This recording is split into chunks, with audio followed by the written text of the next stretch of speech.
Assalamualaikum warahmatullahi wabarakatuh. Alhamdulillahirabbil alamin. Sekarang kita ketemu di channelnya Singa Matematika. Alhamdulillah kita bisa belajar lewat media virtual atau lewat media YouTube. Baik, yang akan kita bahas, langsung saja yang pertama kita akan bahas tentang program linier.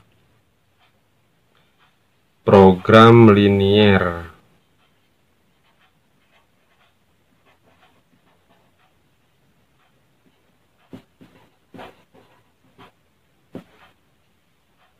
Dan sebelumnya kita pernah belajar tentang persamaan dan pertidaksamaan linier. Merupakan kelanjutan daripada persamaan dan pertidaksamaan linier, yaitu program linier. Yang pertama tentu kita bahas tentang pertidaksamaan linier.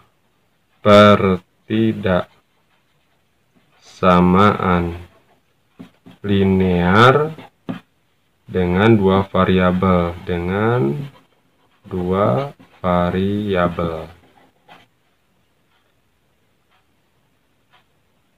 Pertidaksamaan linier ini secara umum ada dua pertidaksamaan atau pertidaksamaan linier, ada dua variabel secara umum. Yang pertama, misalkan kita tulis bahwa AX tambah BY itu lebih besar sama dengan C. Atau yang kedua, AX tambah BY lebih kecil sama dengan C. Oke. Itu untuk pertidaksamaan linier. Ada beberapa pertidaksamaan linier yang bisa kita tulis lewat diagram.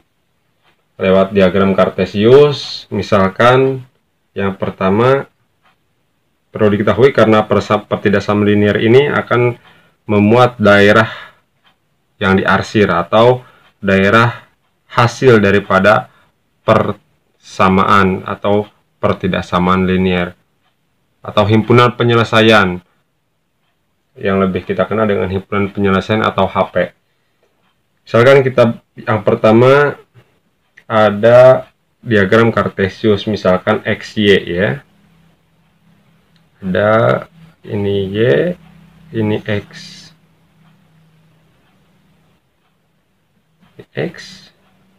Ini Y. Jangan lupa di setiap ujungnya kita beri tanda panah. Apa maksudnya? Karena ini sampai tak terhingga, artinya belum ada batas, kecuali kalau kita sudah beri batas, misalkan daerah X-nya, daerah Y-nya itu di sini misalkan, maka kita beri garis saja bahwa jika daerah arsirannya ke atas maka bernilai positif. Misalkan ini garis Y sama dengan K. Dan di sini daerah arsirannya bahwa Y itu lebih besar daripada K itu sendiri. Y lebih besar sama dengan K. Ini ke atas berarti arsirannya. Dan yang kedua, misalkan kita buat lagi garis Kartesius, diagram Kartesius. Ini tetap X, ini tetap Y. Dan jangan lupa kasih panah. Misalkan Y sama dengan X lagi. Misalkan di sini Y sama dengan Y sama dengan K. Y sama dengan K, daerah arsirannya ke bawah. Maka ini sama saja dengan Y lebih kecil sama dengan K. Tuh. Atau jika misalkan kita buat lagi garis Kartesius bagian yang ketiga, Itu misalkan di sini adalah diagram kartesiusnya. Ini X tetap, ini Y. Tanda panah jangan lupa. Jika di sini adalah K, di sini juga K. Jika K-nya di sini di garis X dan X lebih besar sama dengan K, maka daerah arsirannya ke sini. Oke. Begitupun ketika sebaliknya, misalkan kita buat bagian 4 di sini. Bagian I4. Tetap ini diagram kartesius.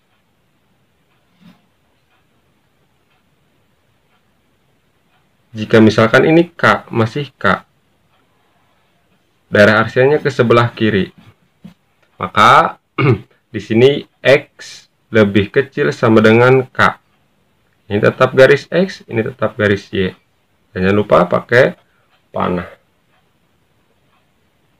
Nah, jika ada suatu diagram atau suatu soal, misalkan kita berilah yang kelima. Buat lagi diagram kartesiusnya, jika ada sebuah himpunan penyelesaian, yang dimana himpunan penyelesaian ini memuat garis yang miring, misalkan. Nah, misalkan daerah arsirannya ke sini. Daerah arsiran ke sini berarti bahwa untuk daerah arsiran atau himpunan penyelesaiannya, maka AX ditambah BY itu jelas lebih besar sama dengan C. Syaratnya bahwa A harus lebih besar daripada 0. Mengapa A harus lebih besar daripada 0? Coba kalau A-nya 0, tidak akan jadi seperti ini. Baik, itu yang ke-5. Pun sebaliknya, jika yang ke-6, kita beri gambar tersebut terbalik. Misalkan garis XY sama seperti tadi. Nah, misalkan arsirannya ke sebelah sini. Awas jangan lupa ini X, ini Y, dan jangan lupa pakai tanda panah. Artinya tetap berkelanjutan. Oke. Maka arsiran ini boleh kita kasih panah ke sini, bahwa AX tambah BY itu lebih kecil sama dengan C. Sama syaratnya, bahwa A haruslah lebih besar dari 0. Oke. Saya kurang paham, Kang, untuk pemaparan atau penjelasan seperti ini. Bagaimana simpelnya? Baik, adik-adik, para pecinta matematika, simpelnya gini. Simpelnya, jika daerah arsiran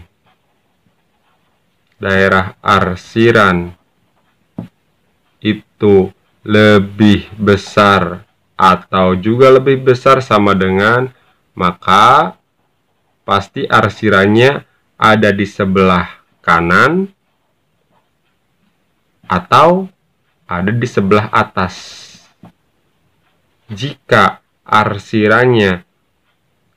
daerahnya lebih kecil sama dengan atau lebih kecil saja, maka arsirannya pasti di sebelah kiri atau ada di bawah.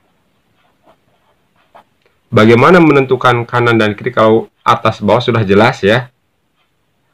Bagaimana kalau misalkan menentukan kanan dan kiri? Lihat, kita menghadap ke papan tulis atau kita menghadap ke buku, tangan kita jangan berubah, bahwa tangan kita itu adalah menentukan kanan dan kiri. jika ada di sebelah. Contohnya seperti ini. Contohnya ada di sebelah sini nih.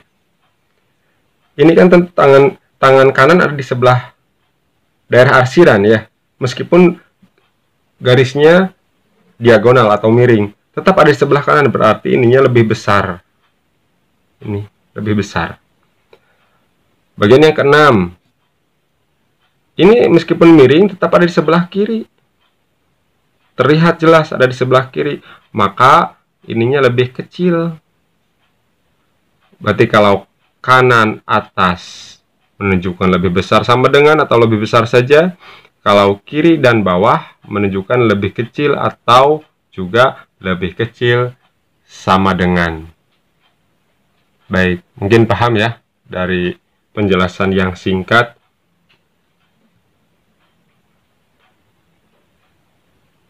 Ini untuk materinya. Bagaimana kalau kita berikan lebih jelasnya dengan contoh? Misalkan, tentukan himpunan penyelesaian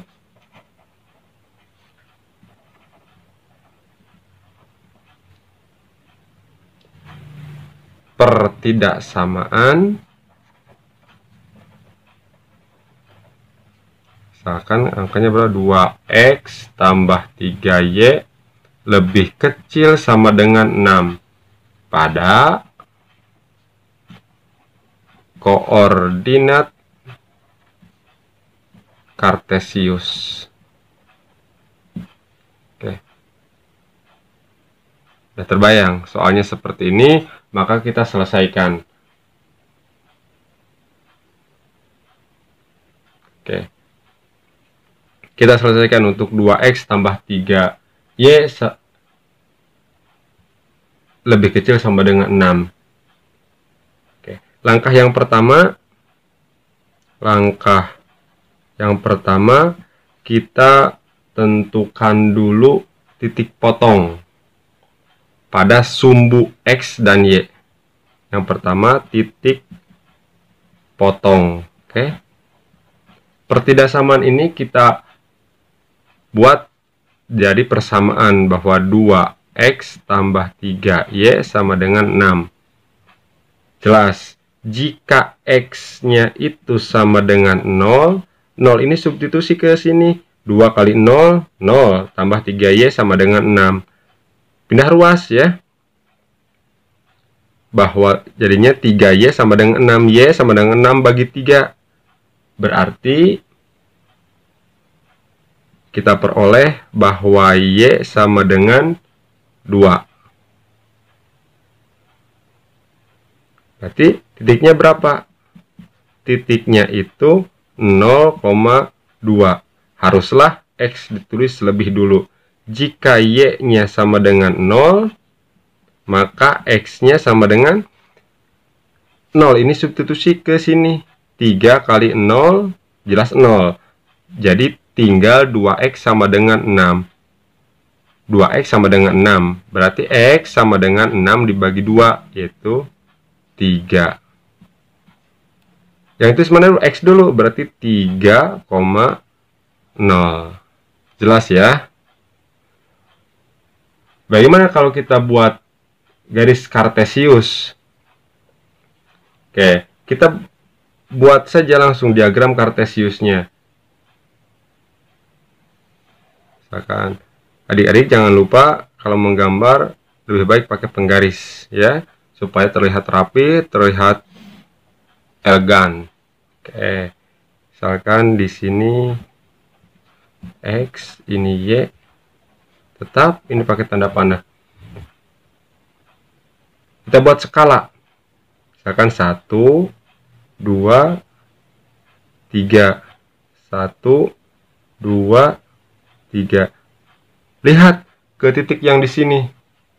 Titik yang di sini itu memuat 0,20 untuk x, 2 untuk y. Berarti yang kedua di sini. Ini kita lingkari. Kita beri titik yang agak tebal. Yang kedua 3,0, x-nya 3, y-nya 0. Berarti di sini. Baru ini kan sudah menjadi 2 titik. Syarat jadi sebuah garis adalah 2 titik. Kita tarik garis dari sini. Tarik garis. Nah, supaya tidak salah, kita tulis per tidak samanya 2x tambah 3y lebih kecil sama dengan 6. Nah, tandanya lebih kecil berarti ke kiri. Kalau ke sini, kanan atau atas? Kanan ya. Kalau atas jelas harus ada garis yang horizontal lurus, itu baru atas. Gini sini ke kanan. Lihat saja sok lihat, atau kita praktekkan tangan kita pasti yang kanan ada di sini. Meskipun ini agak sedikit miring ke bawah, kiri itu ke sini. Karena lebih kecil, lihat ke bagian ini, lebih kecil maka kiri. Berarti ke bawah ya arsiranya. Ke sini daerah arsiranya. Nah, ini daerah arsiranya. Maka inilah himpunan penyelesaiannya. Baik adik-adik, para pecinta matematika, itu yang bisa akan sampaikan pada pertemuan pertama untuk program linear. Mudah-mudahan jelas. Jika kurang jelas, silahkan bertanya di kolom komentar. Silahkan tulis pertanyaannya atau tulis sanggahannya di kolom komentar. Dan jangan lupa untuk sama-sama kita bekerja sama. Jangan lupa subscribe ya, like, juga share ke teman-teman yang lain di channelnya Singa Matematika. Terima kasih, mohon maaf, semoga semuanya sukses. Adik-adik dan para pecinta matematika sukses menjalani aktivitas belajar matematikanya. Terima kasih, mohon maaf. Assalamualaikum warahmatullahi wabarakatuh.